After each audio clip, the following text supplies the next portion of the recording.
So, without further delay, I would like to have you meet our good friend and primetime member, Will Damron.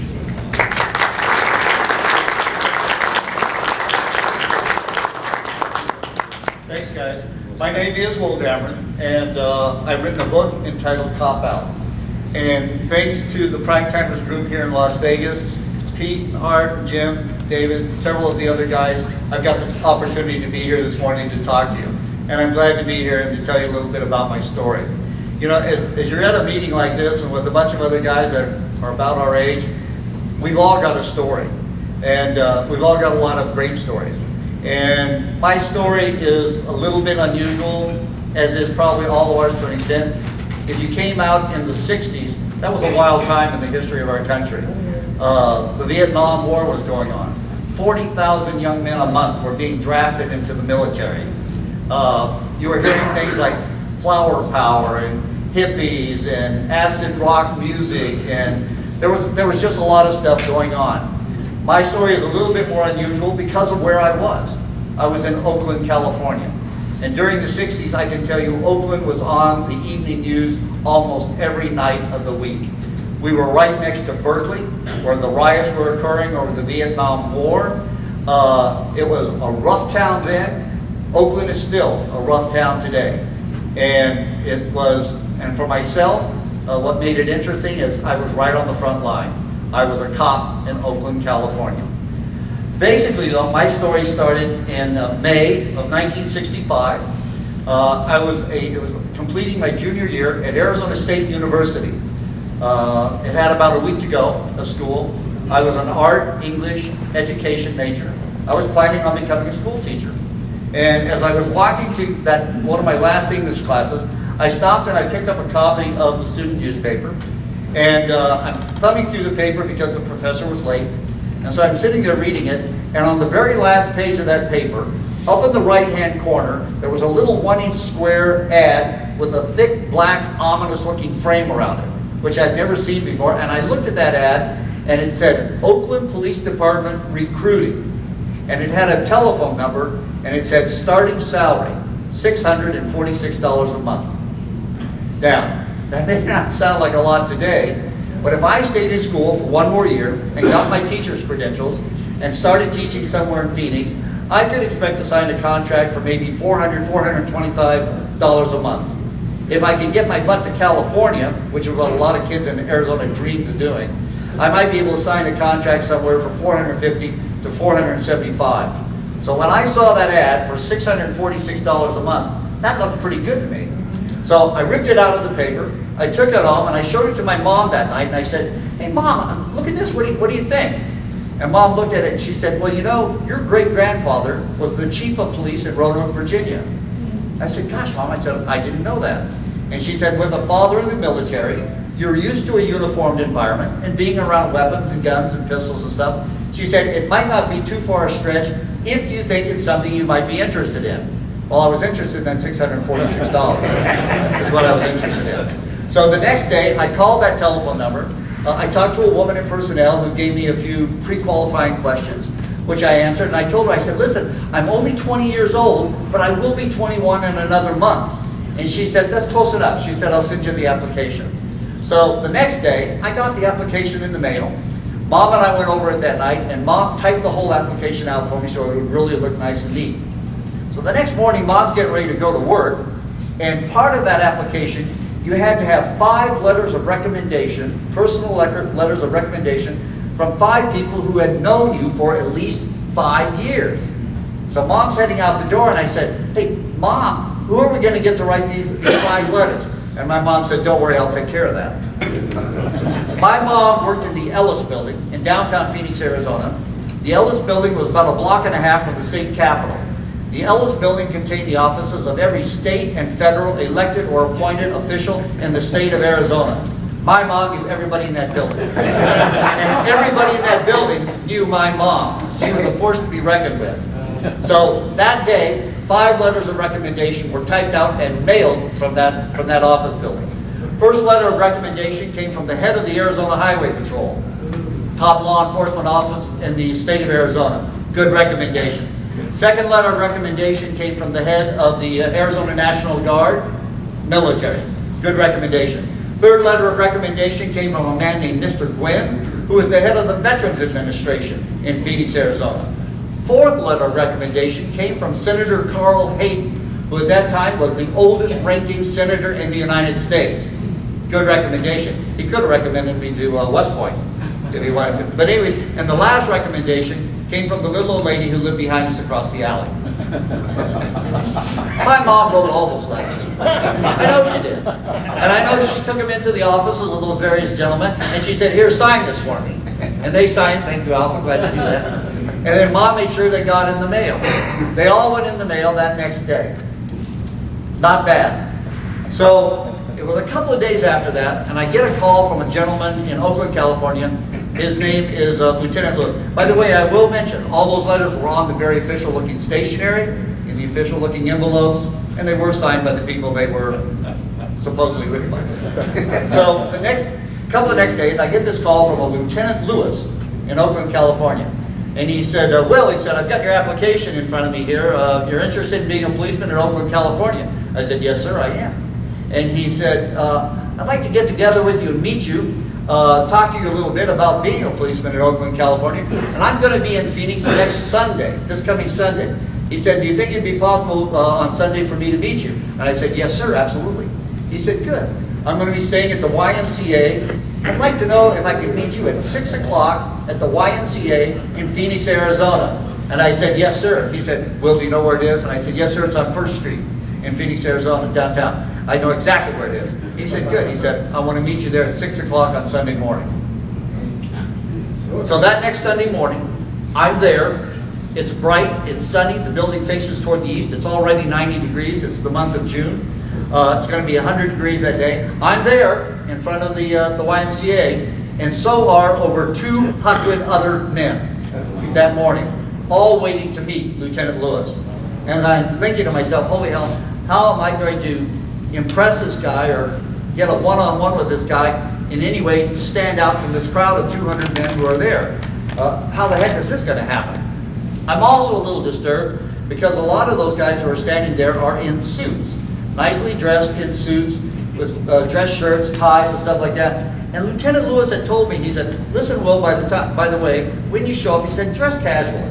I may ask you to do a couple of physical dexterity tests. I didn't own a suit. So I'm there in cut-off Levi's, a white t-shirt, and white tennis shoes. And I feel a little bit grubby, but I know I don't have time to get home and change clothes. So I'm standing there with those 200 other men, and sure as hell, at about 6 o'clock in the morning, Lieutenant Lewis comes out with 2 other gentlemen. One of the guys he's with is a big, rough, nasty, mean-looking cop. I mean, this guy looked mean. The other guy was kind of a diminutive gentleman. He was dressed in a suit. His name was Mr. Vaughn. And Mr. Vaughn was the head of the personnel department in Oakland, California.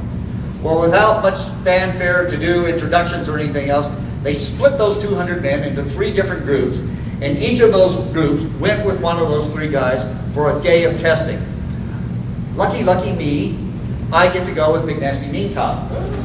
So what happened is we would have a written test of some sort, then there'd be a physical test, and then there'd be another written test and a physical test. This is going to go on all day long. Whenever we took one of the written exams, you'd take it up to Big Nasty Mean Cop, and he'd sit there and he'd score it right in front of you. And if you didn't get the score that he was looking for, or the qualifying score, or whatever it was, he seemed to delight and say, get the hell out of here, buddy, you didn't make a job. Go on! And I'm going, okay. So he's thinning out the crowd. Now, several of the physical tests I really got a kick out of. One of the first ones was, we're lined up in alphabetical order. He's got our names on a clipboard. And we go into the gym, and there was the bar there, and he wanted us to jump up, and he told us we had to do 5 chin-ups. Now, a chin-up is different than just a pull-up. A pull-up, you just kind of go up and you touch the bar with your head, or, you know, yeah. But with a chin-up, you got to get your chin up over the top of that bar. And he told us, he said, you have to do a minimum of 5. He said, if you can do more than that, do as many as you can, because it will raise the overall percentage on your score for the day. Okay, so I'm standing there in line, and I'm watching these guys go up and start to do their chin-ups. Believe it or not, there were guys who went up there, grabbed the bar. These guys wanted to be cops, and they could not do a chin-up. Needless to say, they're going home. There were guys I watched that got 3, and they really struggled and got 2 more. And I remember this one guy, he whipped out 5 pretty good. Actually, and then he did 6. He did an extra one. I'm thinking, oh yeah, that's cool, that's good. Okay, so I step up to the bar. I knew I could do a lot of chin-ups. I challenged a guy one day at my gym to see who could do more chin-ups. I had done over 100 chin-ups. I felt the next day like my arms had been pulled out of their sockets by a gorilla, but I knew I can do a lot of chin-ups. So I step up to the bar and I look up at Big Nasty Mean Cop and I said, "Sir, do you want me to do those overhand or underhand?" He looks down at me and he said, "I don't give a fuck how you do them. Grab the fucking bar and do them." And I said, "Yes, sir." So I jump up, I grab that bar, and I'm going up and down and up and down and up and down and up and down and up and down and up. And he hits me on the ass with his clipboard. He says, "Get the fuck down." And I fall down to the floor and I look up at him and I said, "I can do more, sir." And he looks at me and he says, "Yeah, I'll bet you can." So I'm starting to stand out from the crowd. Another one of the physicals, I really got a kick out of this one, is in the gym, they had a rope hanging from the ceiling, and 15 feet up that rope, there was a knot that they had tied in the rope. You had to sit down on the floor, on your butt, with your feet out in front of you, hold onto that rope, and when Big Nasty Mean Cop said, "Go!" you had to pull yourself that rope, touch that knot, and get back down to the floor in under 15 seconds. It did not help. The Big Nasty Mean Cop is standing there with a stopwatch. 2, 4, 6, 8, 10. Get the fuck out of here, go home. There were guys, once again, who sat there, and when he said go, they literally couldn't lift their butt off the floor.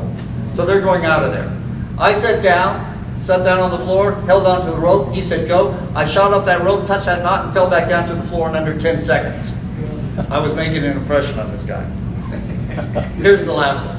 This one's funny. We stood up next to this wall. You had to stand next to this wall, and you had to reach as high as you could on the wall. And Big Nasty Mean Cop had a big piece of chalk, and he goes, and he marks that wall where he could reach. So I'm smart. I've been watching all this.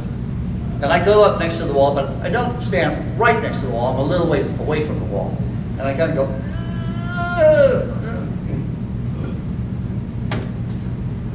Big Nasty Mean Cop is standing there looking at me. All of a sudden, quick as lightning, he grabs my wrist, throws me up against that wall, lifts me about 3 inches off the floor, makes the mark, and looks at me with a smile on his face and says, "Now fucking jump." I had no trouble doing it. I jumped at least 1 foot or 2 feet above the mark. So that was it. But this goes on all day long, this testing. This went on till 10 o'clock that night. From 6 in the morning till 10 o'clock that night. And by 10 o'clock that night, out of those over 200 men that showed up that morning in Phoenix, there were 10 of us left. Not one of those 10 guys was wearing a suit, tie, and shirt. We were a pretty grubby looking group of guys. So Lieutenant Lewis comes out and he says, "Listen guys," he said, "we want to get this whole thing wrapped up today." He said, "So we're going to hold the oral interviews right here and now." He said, "So wait out here in the hallway. We'll call you in one at a time." He said, "And come in for the interview. The rest of you guys wait here." So they call in the first guy.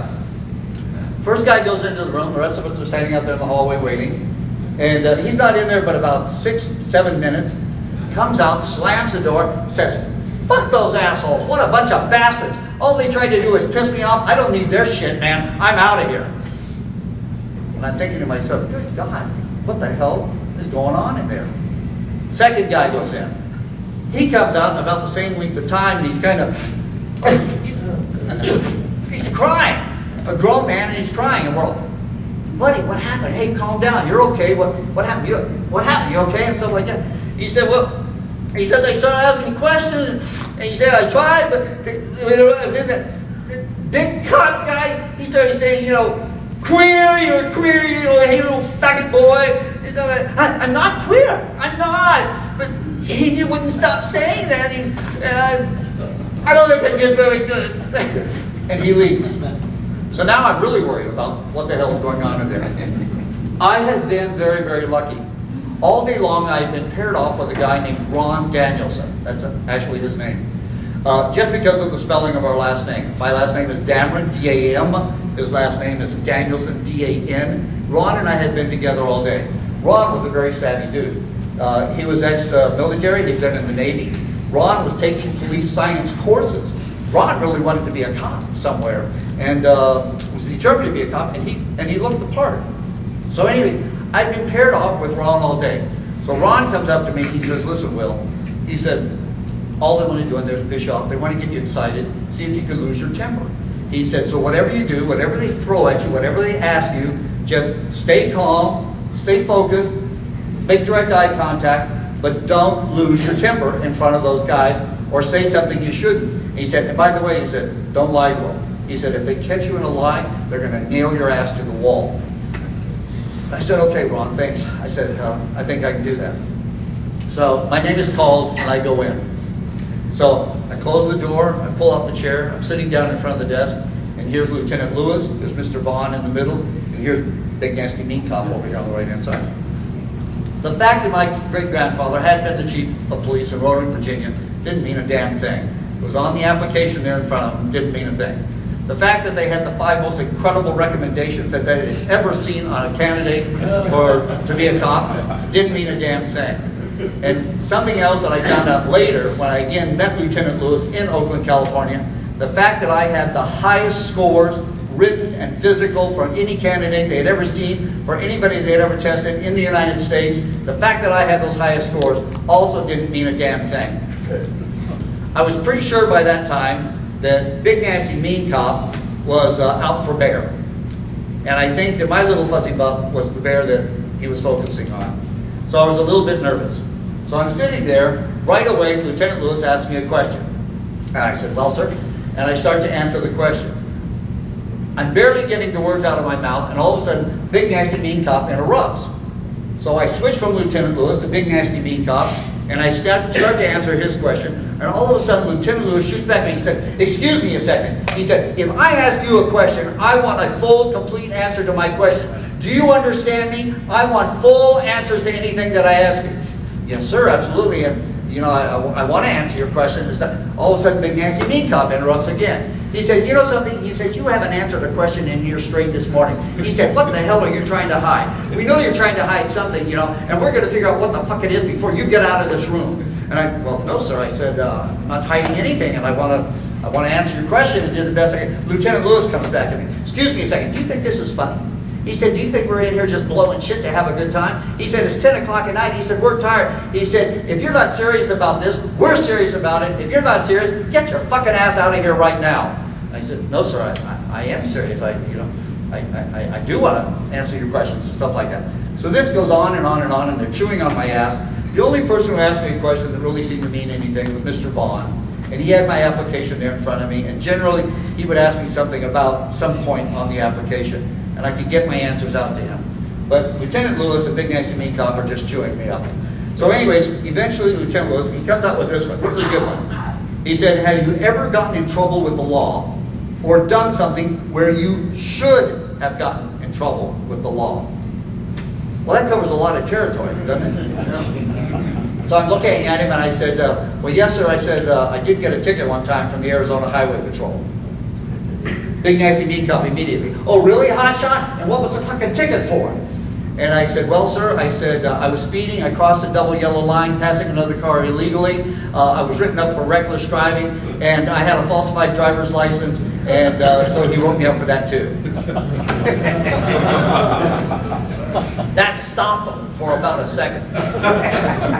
And then the room exploded. Holy shit, did he lock your fucking ass up? And I said, well, no, sir, he didn't. He gave me the ticket, and he told me I would have to appear in court in front of a judge. I'll bet you did. So what happened when you went to court, hotshot? You lost your license, didn't you? And I said, well, no, sir. I said I didn't. I said, I actually, I never went to court. Said, excuse me, you never went to court? What happened? You had to go to court. See, I said, well, when I showed the ticket to my mom, and Mom took me downtown and to the head of the Arizona Highway Patrol, and I sat in his office and I talked with him for a little while, and then he called up the precinct that had given me the ticket, and he told them to tear the ticket up and to give me my license back. Oh my God, that blew the roof off that room. Are you fucking kidding me?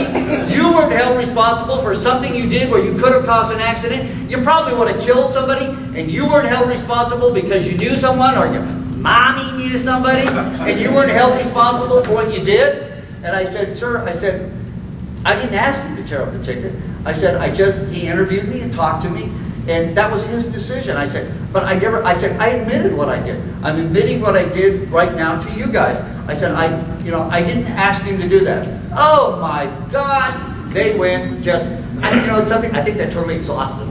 They've been overreacting the whole time, but I think that one just blew their little circuit.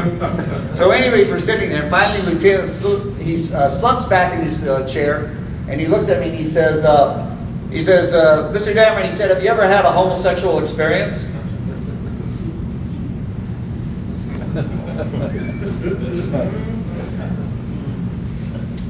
I'm sitting there looking at these three men, and two things flashed through my head at the speed of light.